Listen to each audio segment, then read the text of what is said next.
प्रभु में मेरे सभी प्रिय को मेरी ओर से जय मसीह की। मैं फिर से परमेश्वर का लाखों करोड़ों धन्यवाद देना चाहूंगा कि प्रभु के दया और अनुग्रह की वजह से आज मैं फिर से आप लोगों के सामने उपस्थित हो पाया हूं।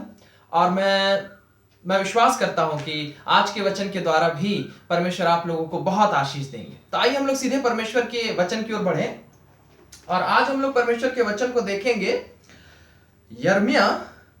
यर्मिया उसका 5वां अध्याय और उसके 25वें पद में लिखा हुआ है, परंतु तुम्हारे अधर्म के कामों ही के कारण वे रुक गए और तुम्हारे पापों ही के कारण तुम्हारी भलाई नहीं होती। ये परमेश्वर का वचन है और परमेश्वर अपने लोगों से इस वचन को कह रहा है।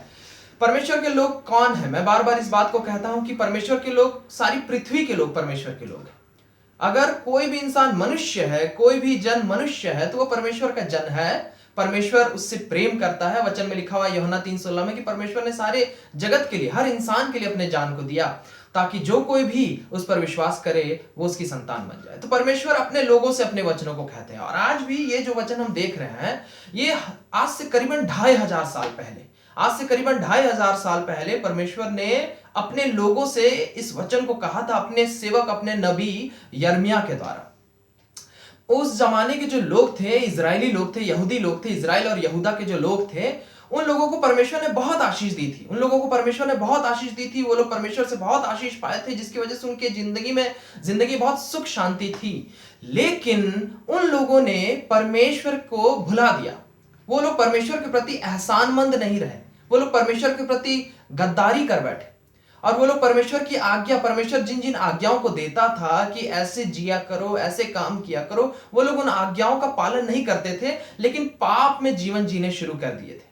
और इसीलिए परमेश्वर ने अपने एक नबी, अपने एक सेवक यर्मिया को उनके बीच में भेजा और कहा कि इनसे कहो कि तुम लोग पाप मत करो, तुम लोग ऐसा पापी जीवन मत जियो, अपने मन में ऐसे पापी विचार मत रखो, नहीं तो मैं अपना अनुग्रहकारी हाथ तुम लोगों से हटा दूंगा। मेरे वजह से जो तुम आशीषित हुए हो, लेकिन आज तुम मेरे ही बातों के अनुसार जी नहीं रहे हो, तो उन्हें चिताओ। यर्मिया ने चिताया, लेकिन फिर भी उन लोगों ने नहीं माना। वो लोग पाप में जीते ही रहे। इसीलिए परमेश्वर ने ऐसा किया कि उन लोगों के जीवन से अपने अनुग्रहकारी हाथ को, अपने आशीषों को हटा दिया और परमेश्वर उनसे दूर हो गया, उन्हें त्याग दिया। और इसका फल स्वरूप हुआ क्या? इसका रिजल्ट क्या हुआ कि दुश्मन राज्य के लोग, बेबीलोन की सेना इजराइल पर हमला कर दी और इजराइल के लोगों को अपना गुलाम बना ली। उनके खेतों को, उनके बैल बकरियों को, उनके प्रॉपर्टी को बर्बाद कर लिया, छीन लिया उन्होंने। कुछ नहीं रह गया इजराइल के पास, कुछ नहीं रह गया इजरायली लोगों के पास। और वो लोग उसके बाद तकलीफ में आ गए, गुलामी में आ गए, जिंदगी में कष्ट, दुख, तकलीफें आ गई, गुलामी झेलना पड़ रहा है दुश्मन राज्य का। और तब लोग कराहने लगे, हे प्रभु हमें बचा ले, हे प्रभु इस विपत्ति से हमें बचा, हे प्रभु तूने ये विपत्ति हम पर क्यों आने दिया, हे प्रभु हमें छुटकारा क्यों नहीं दे रहा है। तो लोग पुकारते थे परमेश्वर को, लेकिन पाप करने के बाद पुकारते थे। और इसीलिए परमेश्वर ने इस वचन को उन लोगों से कहा था कि तुम लोग आज जो इस असुविधा में फंस गए हो, आज तुम लोगों के जीवन में परमेश्वर की आशीषें जो रुक गई हैं, वो तुम्हारे अपराधों की वजह से रुक गई है। और अब मेरी भलाई, यीशु की भलाई, परमेश्वर की भलाई तुम्हारे जीवन में नहीं दिखाई दे रही है। वो इसलिए क्योंकि तुमने पाप किया और तुमने परमेश्वर की बात को नहीं माना। हाँ मेरे प्रियो, परमेश्वर कभी भी अपने लोगों को कष्ट नहीं देना चाहता है। बाइबल बताती है परमेश्वर भला परमेश्वर, वो हर इंसान से बहुत प्रेम करता है और वो हर इंसान को आशीष देना चाहता है, हर इंसान के जीवन में सुख शांति देना चाहता है। लेकिन अगर इंसान ही उस परमेश्वर के विरोध में पाप करे तो फिर वो आशीषें रुक जाती है और वो आशीषें फिर नहीं मिलती। और इसीलिए परमेश्वर ने उन लोगों से कहा कि तुमने पाप किया, इसीलिए आज तुम्हारे जीवन से भलाई चली गई। यशाया के 59 अध्याय के उसके दूसरे पद में लिखा हुआ है, तुम्हारे ही अपराधों के कारण ही, तुम्हारे पापों के कारण ही तो तुम लोग आज ईश्वर से दूर हो गए, उसकी आशीषों से दूर हो गए हो। और क्योंकि तुम्हारे मन में, तुम्हारे जीवन में पाप है, इसलिए परमेश्वर का चेहरा तुमसे छिप गया है और तुम्हारी प्रार्थना सुनी नहीं जा रही है। सचमुच कई बार ऐसा होता है मेरे प्रियो, परमेश्वर बाइबल बताती है बाइबल की परमेश्वर हमेशा से एक ही परमेश्वर था, वो कभी बदलने वाला परमेश्वर नहीं है। वो अनादि से अनंत काल से वही परमेश्वर था, अनंत काल तक वही परमेश्वर रहेगा। परमेश्वर कभी बदलता नहीं। परमेश्वर उस समय भी अपने लोगों से प्रेम करता था और उन्हें कहता था कि पाप मत करो। आज भी परमेश्वर हम लोगों से प्रेम करता है और कहता है कि मेरे आज्ञाओं के अनुसार अगर जियोगे, तुम पाप नहीं करोगे तो तुम आशीष पाओगे, लेकिन पाप करोगे तो तुम्हारे जीवन में आशीषें नहीं आएंगी। लिखा हुआ है नीति वचन उसके 28 अध्याय और उसके 13वें पद में लिखा हुआ है, कोई भी इंसान अगर अपने मन में पाप छिपाए रखता है, कहने का मतलब ऐसे पाप है, कर्म वाले पाप के बारे में मैं बात नहीं कर रहा हूं कि खून खराबा कर दिया, मर्डर कर दिया, गाली गलौज मारपीट किया, ये क्या वो चीजें नहीं, लेकिन लिखा हुआ है छिपी हुई पाप जो तुम अपने मन में रखते हो और उसे छिपा कर रखते हो और तुम परमेश्वर के सामने उन पापों को मानते नहीं हो और तुम खुद भी उन पापों को मानते नहीं हो कि तुम्हारे मन में है। लिखा हुआ ऐसे व्यक्ति का कभी कोई काम सफल नहीं होगा। ऐसा व्यक्ति कभी जिंदगी में आशीष नहीं पाएगा। वो कितनी भी दुआएं कर ले, कितनी भी प्रार्थनाएं कर ले, कितनी भी परमेश्वर से आशीषों को मांगे, हे प्रभु मुझे आशीष दीजिए, मेरे जीवन में नौकरी दीजिए, मेरे जीवन में संतान दीजिए, मेरे जीवन में मैं घर बनाना चाह रहा हूं, घर नहीं बना पा रहा पिता, मैं जमीन लेना चाह रहा हूं, मैं पढ़ाई कर रहा हूं पिता लेकिन सफल नहीं हो पा रहा हूं, मेरी शादी नहीं हो रही है, हम लोग लड़का ढूंढ रहे, लड़की ढूंढ रहे, मिल ही नहीं रहा है, और भी बहुत सारी चीजें हैं, मन में शांति नहीं है, परिवार में प्रेम एकता नहीं है, यहां तक कि और भी चंगाई नहीं है, बीमारी से जूझ रहे और बहुत समय से प्रार्थना कर रहे हैं कि बीमारी चली जाए, लेकिन ये बीमारी जा नहीं रही है। इन सब का कारण क्या है? वचन बताता है नीति वचन 28 के 13 में, क्योंकि तुम लोग अपने मन में पाप छिपाए रखे हुए हो और उन पापों को तुम लोग मानते नहीं हो कि तुम्हारे मन में वो पाप है और उन्हें अपने जीवन से तुम दूर नहीं करते हो, उन्हें अपने जीवन से अपने मन से हटाते नहीं हो, इसीलिए तुम्हारा कोई भी काम सफल नहीं हो रहा है। तुम्हारे जिंदगी के कामों को परमेश्वर रोक दिया है और वो सफल नहीं हो रहा है। परमेश्वर की आशीषें रुक गई हैं, अब नहीं आ रही है तुम्हारे जीवन में, और अगर कुछ अभिशाप है, कुछ दुख है, कुछ तकलीफ है तो वो जा नहीं रहा है तुम्हारे जीवन से। तुम इतने दिनों से दुआ कर रहे हो लेकिन वो जा नहीं रहा है, क्योंकि तुम अपने मन में पाप छिपाए रखे हुए हो। वचन में लिखा हुआ है भजन संहिता 66 के उसके 18 पद में भजनकार कहता है, यदि मेरे मन में कोई अनर्थ की बातें, अन्याय की बातें, बुरी बातें अगर मेरे मन में होती तो मेरी प्रार्थना सुनी नहीं जाती, परमेश्वर मेरी प्रार्थना को नहीं सुनता। परमेश्वर वचन बताता है मेरे प्रियो, ये मेरी बात नहीं है। इतना जो वचन मैंने अभी इतने सारे वचनों को बताया, इन वचनों के आधार पर हम एक बात को निश्चित रूप से समझते हैं कि अगर हम अपने मन में गुप्त पापों को छिपा कर रखेंगे और उन पापों को परमेश्वर के सामने मानेंगे नहीं और उन पापों को अपने जीवन से हटाएंगे नहीं, तो हम कितना भी दुआ क्यों ना कर ले, कितना भी प्रार्थना नहीं क्यों ना कर ले कि प्रभु मुझे सफलता दीजिए, प्रभु मुझे नौकरी दीजिए, प्रभु मुझे संतान दीजिए, प्रभु मुझे घर दीजिए, प्रभु मुझे नौकरी दीजिए, प्रभु मुझे पढ़ाई में सफलता दीजिए, प्रभु मेरे जीवन में शांति दीजिए, प्रभु मेरे परिवार में शांति दीजिए, लेकिन वो प्रार्थनाएं सुनी नहीं जाएंगी। लिखा हुआ है वचन में, जब तक तुम अपने मन में पाप छिपाए रखोगे। ये ऐसे पाप है जो दूसरों को दिखाई नहीं देता है, लोग आपके जीवन में इन पापों को नहीं देख सकेंगे। वो आप ही हैं जो अपने मन में जब झांकिएगा, परमेश्वर से कहिएगा परमेश्वर मेरे पापों को मुझे दिखाइए, तो वो आप ही हैं जो अपने मन में उन पापों को देख सकेंगे, समझ सकेंगे। दुनिया के लोग आपके अंदर के उस पाप को नहीं देख सकते। क्या है वो पाप? कौन सी वो छिपी हुई पाप है जो हमारे मन में छिपे रहते हैं, जिसकी वजह से कई बार ऐसा होता है कि हमारी प्रार्थना सुनी नहीं जा रही है या हमारे जीवन में आशीष नहीं आ रही है। लिखा हुआ है पहला कुरिन्थियों उसके 8 अध्याय और उसके 12वें पद में पढ़ेंगे तो लिखा हुआ है, जब हम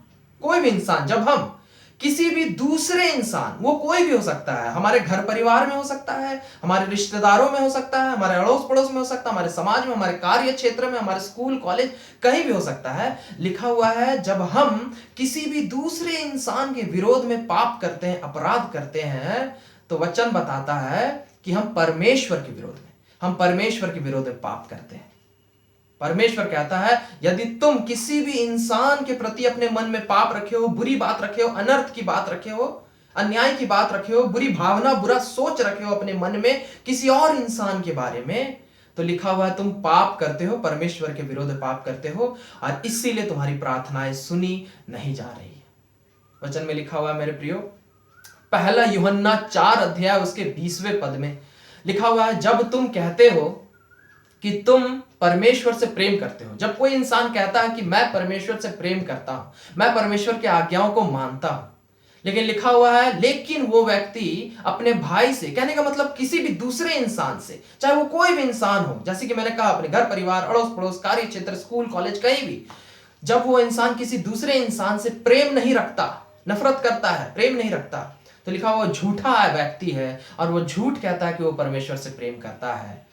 अगर वो परमेश्वर से प्रेम करता सच्चे दिल से, तो वो हर इंसान से प्रेम करता, यहां तक कि उन लोगों से भी जो लोग हमसे नहीं प्रेम कर रहे हैं या जो बुरे लोग हैं। ऐसा हो सकता है मेरे प्रिय, मैं अपने जीवन में कई बार इस बात को देखा हूं, अनुभव किया हूं, और मैं जानता हूं कि सबके जीवन में ऐसी बातें होती हैं कि कोई ना कोई एक ऐसा इंसान होता है जो हो सकता है या तो बुरा हो सकता है वो हमारे साथ बुरा किया हो सकता है वो हमारे बारे में बुरा विचार रखता हो, और हमें जब ये बात पता चल जाती है कि वो इंसान हमसे प्रेम नहीं करता, तो ऑटोमेटिक नेचुरल है, ह्यूमन टेंडेंसी है, कुदरती टाइप की चीज है ये, कि हम भी फिर उस आदमी को पसंद नहीं करते।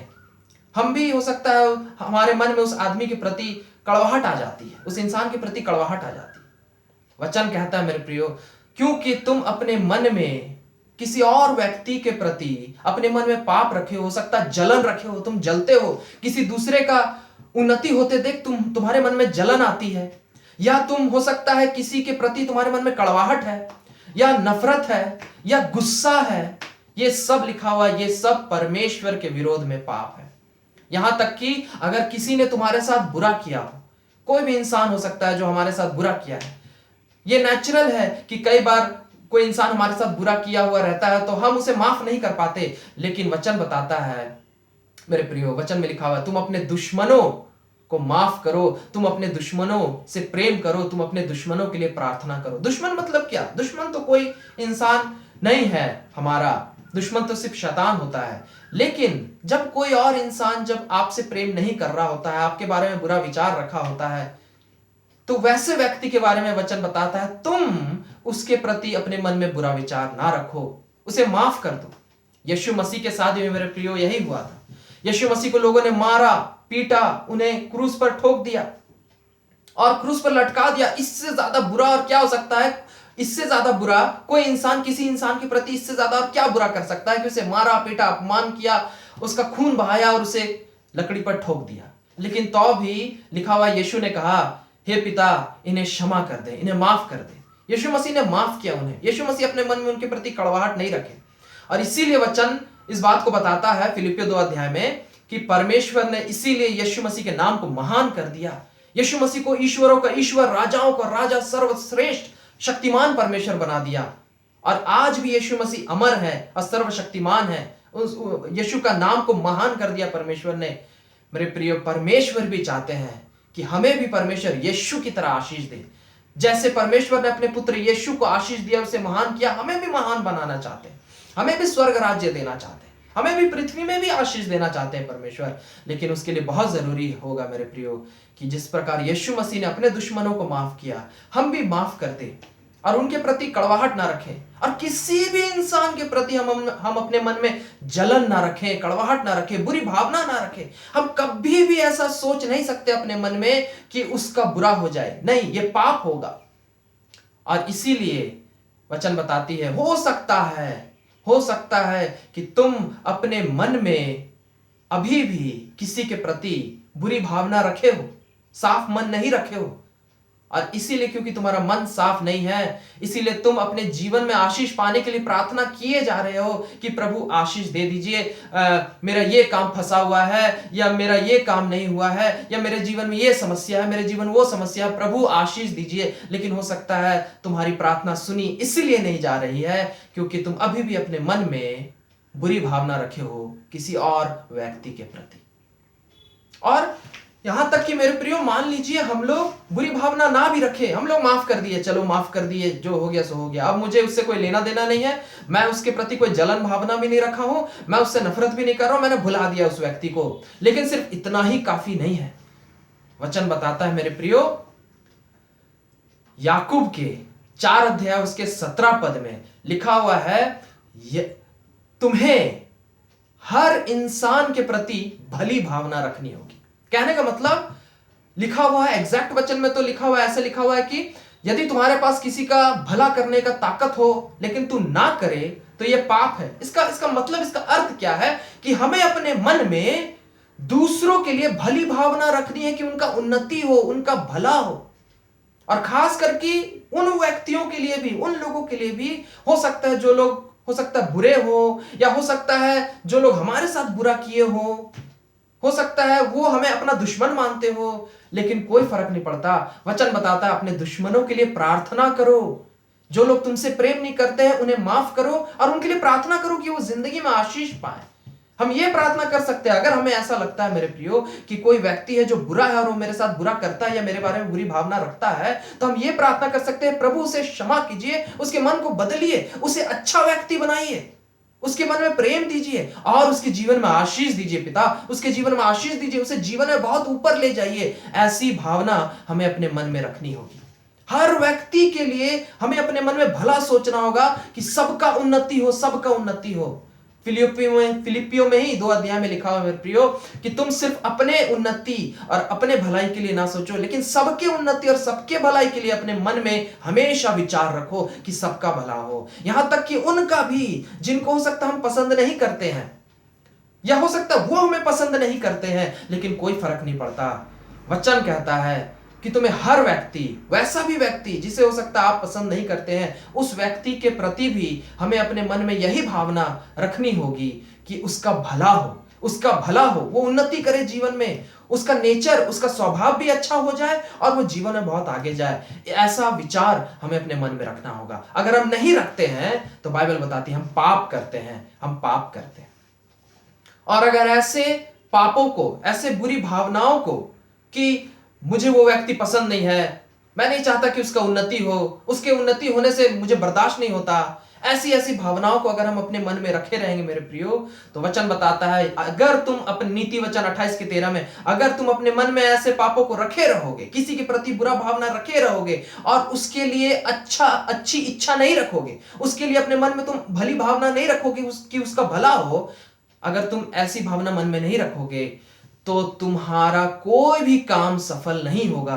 नीति वचन 28:13 में लिखा हुआ, तुम्हारा कोई भी काम सफल नहीं होगा और तुम्हारी कोई प्रार्थना नहीं सुनी जाएगी। तुम कितना भी बाइबल पढ़ लो, प्रार्थना कर लो, चर्च चले जाओ, लेकिन लिखा हुआ है जब तुम प्रभु के भवन में आते हो, प्रभु के पास आते हो, लेकिन अपने मन में अभी भी किसी व्यक्ति के प्रति कड़वाहट रखे हुए हो, तो तुम्हारी प्रार्थना नहीं सुनी जाएगी, नहीं सुनी जाएगी।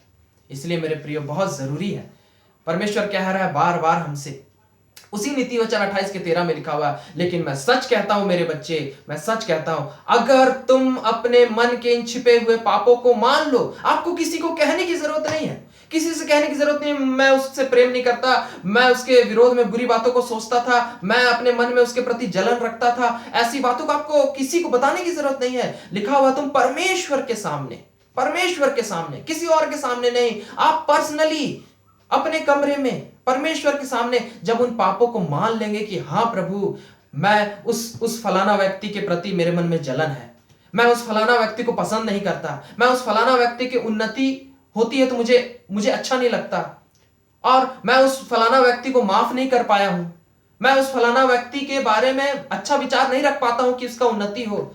ये पाप है, ये पाप है हमारे मन में। और लिखा हुआ जब हम इन पापों को परमेश्वर के सामने मान लेते हैं, हाँ प्रभु मेरे मन में ये पाप है, जब मान लेते हैं, और सिर्फ मान ही नहीं लेते, लेकिन लिखा हुआ मेरे प्रियो अपने मन से हटा देते हैं इन पापों को, इन बुरी भावनाओं को, इन बुरी सोचों को अपने मन से हटा देते हैं, तो लिखा हुआ है उस व्यक्ति पर दया होती है, परमेश्वर अपने दया को उंडेलता है और उसके जीवन से हर अभिशाप, हर रुकी हुई आशीषों को खोल देता है और हर अभिशापों को हटा देता है, उसके जीवन से हर बंधन को तोड़ देता है, हर श्राप को खत्म कर देता है परमेश्वर। और इतने सालों से या इतने समय से जो आशीषें रुकी हुई थी, जो आशीष को हम लोग पाना चाहते थे लेकिन नहीं आ रहा था वो आशीष, परमेश्वर उन आशीषों को खोल देता है। चंगाई नहीं मिल रही थी, चंगाई मिल जाती है। संतान नहीं हो पा रहा था, संतान हो जाता है। घर नहीं बन पा रहा था, घर बन जाता है। सफलता नहीं मिल पा रहा था, सफलता मिल जाता है। पढ़ाई में सफलता नहीं हो पा रहा था, वो मिल जाता है। शादी नहीं हो पा रही थी, वो हो जाती है। मन में शांति नहीं थी, शांति मिल जाती है। परिवार में प्रेम एकता नहीं था, प्रेम एकता आ जाता है।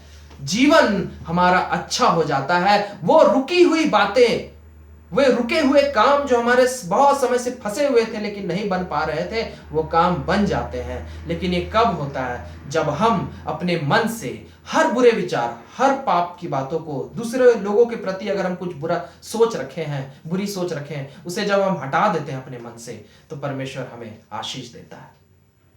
ये सच बात है।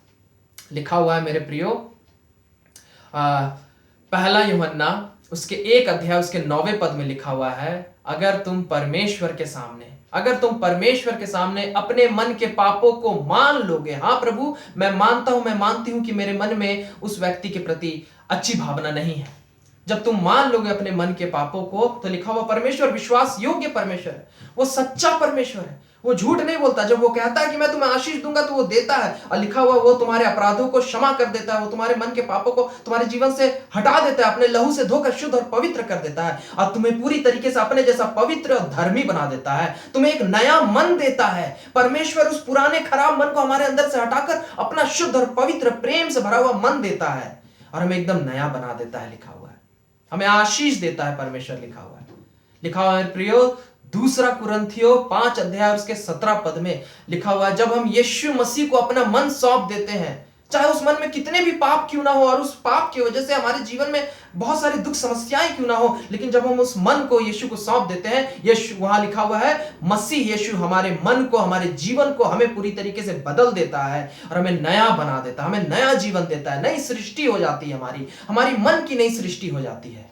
और लिखा हुआ पुरानी बातों को परमेश्वर खत्म कर देता है, पुराने अभिशापों को, पुराने दुख की बातों को, पुराने हमारे पापों को हमेशा के लिए खत्म कर देता है और हमें एकदम नया, ताजा, तंदुरुस्त, पवित्र और हमें खूबसूरत मन देता है। हमारे जीवन को भी खूबसूरत बना देता है परमेश्वर। और परमेश्वर का वादा है कि एक बार तुम अपने मन के पाप को मेरे सामने मान लो।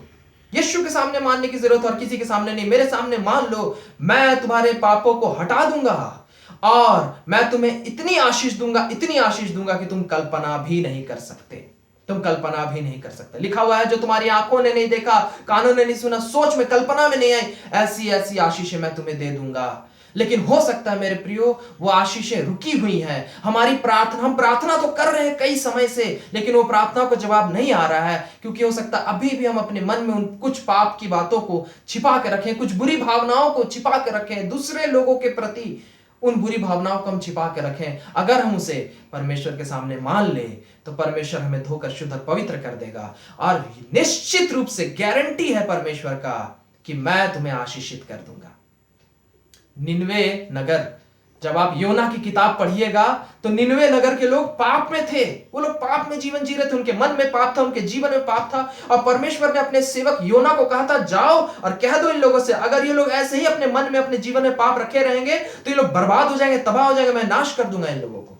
लेकिन लिखा हुआ है मेरे प्रियो, जब योना जाकर उनसे कहा कि तुम अपने मनों को फिराओ, अपने मन के पापों को मानो, नहीं तो तुम लोग बर्बाद हो जाओगे, तो लिखा हुआ है उन लोगों ने माना, उन लोगों ने अपने मन के पाप को, अपने जीवन के पापों को माना, उन लोगों ने पश्चाताप किया, माफी मांगी उन लोगों ने परमेश्वर से। और लिखा हुआ है परमेश्वर सच्चा और अच्छा परमेश्वर है, परमेश्वर ने उन्हें माफ कर दिया, परमेश्वर ने उन्हें माफ कर दिया। उनके ऊपर अभिशाप आने वाला तो वो लोग मर जाते, लेकिन सारे अभिशापों को हटा दिया, मृत्यु को हटा दिया, उनके जीवन में परमेश्वर ने आशीष दी और वो लोग आशीषित हो गए। हमारा परमेश्वर आज भी वही परमेश्वर, जीवित परमेश्वर है मेरे प्रियो। वो आज भी झूठ नहीं बोलता, वो तब भी झूठ नहीं बोलता था, आज भी झूठ नहीं बोलता, वो कभी झूठ नहीं बोलता। वो जीवित परमेश्वर है। उसने हजारों साल पहले जैसे अपने लोगों को आशीष दिया, आज भी दे सकता, देना चाहता है। बस वो कह रहा है कि तुम अपने मन के पापों को मेरे सामने मान लो और कहो यीशु से कि प्रभु मेरे अंदर से उस जलन को, उस कड़वाहट को, उस बुरी भावना को किसी के भी प्रति है तो हटा दीजिए, मुझे नया मन दीजिए। और यीशु मसीह आपको नया मन देंगे और आपके जीवन को बदल कर रख देंगे। और यीशु का वादा है कि हर रुके हुए काम तुम्हारे बन जाएंगे। हर रुकी हुई आशीष, जो आशीष अब तक शायद आपको नहीं मिली है, बहुत दिनों से आप प्रार्थना कर रहे हैं कि आशीष मिल जाए, कोई भी आशीष हो सकता है, वो कुछ भी वो आशीष हो सकता है, बहुत समय से आपको नहीं मिली है, आप प्रार्थना कर रहे हैं, वो आशीषें आपको मिल जाएंगी, तुरंत मिल जाएंगी, परमेश्वर देगा, परमेश्वर का वादा है। लेकिन पहले तुम अपने मन के पापों को मेरे सामने मानो और उन पापों को हटा दो, उन पापों को अपने जीवन से हटा दो। दोबारा वैसी सोच, वैसी बुरी भावना तुम अपने मन में ना रखो, उल्टा अच्छी भावना रखो, दूसरों का भला चाहो, यहां तक कि उनका भी, जो लोग हो सकता है तुम्हारा भला नहीं चाहते, लेकिन तुम अपने मन में उनका भला चाहो। और मैं तुमसे वादा करता हूं, मैं तुम्हारे कल्पना से भी बढ़कर, तुम्हारी उम्मीद से भी बढ़कर मैं तुम्हें आशीष दूंगा, इस पृथ्वी में भी आशीष दूंगा और स्वर्ग राज्य भी दूंगा। हाँ मेरे प्रियो, कौन है जो आशीष नहीं पाना चाहता? कौन है जो स्वर्ग राज्य नहीं जाना चाहता? हम सब जाना चाहते हैं, लेकिन उसके लिए बहुत जरूरी है मेरे प्रियो कि हम परमेश्वर से मांगे कि हे प्रभु, मेरे पापों को मुझे दिखाइए, मेरे मन में अगर बुरी बातें हैं किसी के प्रति तो मुझे माफ कीजिए, हटाइए मेरे अंदर से, और मुझे नया शुद्ध मन दीजिए। ऐसा अनुग्रह कीजिए कि मैं उन लोगों के प्रति अच्छी भावना रखूं, मैं उन लोगों का भला चाहूं, ऐसा मन मुझे दीजिए। और निश्चित रूप से परमेश्वर आपको ऐसा मन देंगे और आपके सभी रुके हुए आशीष खुल जाएंगी और परमेश्वर आपको आशीषित करेंगे। आइए मेरे प्रियो, हम लोग प्रार्थना करें। धन्यवाद देते हैं प्रभु यीशु मसीह आपके अपार दया और अनुग्रह प्रेम के लिए। सचमुच प्रभु, आप अच्छे परमेश्वर हैं, आप प्रेमी परमेश्वर हैं और आप हम सबको बहुत आशीष देना चाहते हैं। आप हमेशा से मनुष्य जाति को आशीष देना चाहते थे और आपने आशीष दी है, और आज भी आप आशीष देना चाहते हैं और आप देंगे। और इसीलिए तो आप कह रहे हैं प्रभु कि हे मेरी बेटी, हे मेरे बेटे, मैं जानता हूं कि तू बहुत समय से किसी बात को लेकर प्रार्थना किए जा रहा है कि मुझे मेरे जीवन में ये आशीष दीजिए प्रभु, मेरे जीवन में वो आशीष दीजिए, मेरे जीवन से इस समस्या को हटाइए। लेकिन हो सकता है मेरे बच्चे, तुम्हारी प्रार्थना सुनी नहीं जा रही है। हो सकता है ये आशीष तुम्हें बहुत समय से मिल नहीं रही है। हो सकता है ये सब इसलिए हो रहा है क्योंकि अभी भी तुम्हारे मन में कुछ पाप छिपे हुए हैं, कुछ बुरी भावनाएं छिपी हुई है। हो सकता है तुम अभी भी किसी को माफ नहीं किए हो सकता है तुम अभी भी किसी के प्रति जलन भावना रखे हो सकता है तुम अभी भी किसी के प्रति अच्छी भावना नहीं रखे हो कि उनका भला हो, वो उनका भला हो, ऐसा सोच हो सकता तुम नहीं रखे हो, और इसीलिए तुम्हारी प्रार्थना नहीं सुनी जा रही है। मेरे बच्चे, तुम अपने उन पापों को मान लो, मुझसे माफी मांग लो, मैं हटा दूंगा तुम्हारे अंदर से उन पापों को, और मैं तुम्हें एक अच्छा मन दूंगा, ऐसा मन दूंगा कि तुम्हारा मन सबसे प्रेम करेगा, तुम्हारा मन सबके बारे में अच्छा सोचेगा, और फिर मैं तुम्हें आशीष दूंगा। तुम्हारे सभी रुके हुए काम खुल जाएंगे। हाँ प्रभु, अनुग्रह कीजिए। आज मैं अपने आप को और जितने लोग भी आज आपके वचन को सुन रहे प्रभु, इन सबको आपके हाथों में सौंपता हूं पिता। सब पर दया कीजिए प्रभु। हाँ प्रभु यीशु मसीह, हो सकता है बहुत समय से ऐसे कुछ लोग हैं पिता, जो कुछ बातों को, कुछ आशीषों को आपसे लगातार मांग रहे हैं, प्रार्थना किए जा रहे हैं, लेकिन उनकी प्रार्थना सुनी नहीं जा रही है। हो सकता है उनके मन में कुछ बुरी भावनाएं हैं पिता। हाँ प्रभु, आप तो दयालु परमेश्वर है, आप माफ करते हैं, एकदम नया कर देते हैं सब कुछ। प्रभु यीशु मसीह, अनुग्रह कीजिए। हम सब के मन में अगर अभी भी कुछ छिपे हुए पाप हैं, किसी इंसान के प्रति हम बुरी भावना रखे हैं या अच्छी भावना नहीं रखे हैं, तो उसके लिए हमें माफ कीजिए। सबको माफ कीजिए पिता, जितने लोग आज आपके वचन को सुन रहे हैं, और हम हमारे मनों को अपने लहू से धोकर शुद्ध और पवित्र कर दीजिए। इन सब के मनों को आप अपने लहू से धोकर शुद्ध और पवित्र कर दीजिए पिता, और इन सब को आप नया मन दीजिए, अपना मन दीजिए, यीशु का मन दीजिए। ऐसा मन दीजिए प्रभु कि इनका मन सबसे प्रेम करे, इनका मन उन लोगों से भी प्रेम करे जो लोग हो सकता है इनका बुरा चाहते हैं, या जिन लोगों को ये लोग पहले पसंद नहीं करते थे। प्रभु, इनका मन उन लोगों से भी प्रेम करे, इनका मन उन लोगों के विषय में भला चाहे, उनके उन्नति के विषय में इनका मन उनके प्रति ऐसा सोच रखे पिता।